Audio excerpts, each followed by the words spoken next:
আসসালামু আলাইকুম, রান্নাঘর থেকে সবাইকে স্বাগতম। আজকে আর একটা ভিডিও নিয়ে চলে আসলাম।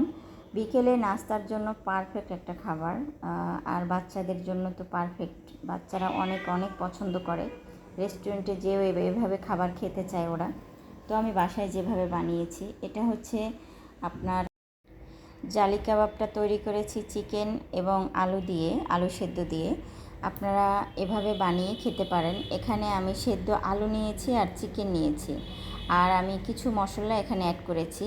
তো এই মশলা দেওয়ার পরেও এখানে আরেকটা মশলা একদম আলাদাভাবে সেটা আমি দিব। এই মশলাটা দিয়ে যদি আপনি এভাবে কাবাব তৈরি করে ফেলেন, এই যে আমি এখন দিচ্ছি আপনার ম্যাজিক মশলা, এটা দিয়ে আপনি সুন্দর করে এই ডোটা তৈরি করবেন। তৈরি করে আপনি হাতে একটু তেল লাগিয়ে আপনি ছোট ছোট করে আপনি এভাবে ভেজে নিতে পারেন তেলে। আপনি বিকেলে নাস্তার জন্য একদম পারফেক্ট। আর একটা ডিম আমি এখানে ফেটিয়ে নিয়েছি, তো সেটার মধ্যে একটু ভিজিয়ে আমি ভেজে নিব এখন। একদম সহজ, আপনি 5 মিনিটে এই কাজটা করতে পারেন। 5 মিনিটও লাগবে না এই কাজটা করতে।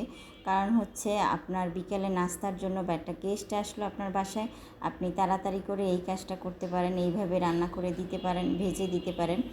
অনেক অনেক মানে মজা হয়। আর সস দিয়ে যদি এভাবে আপনি পরিবেশন করেন, খুবই ভালো।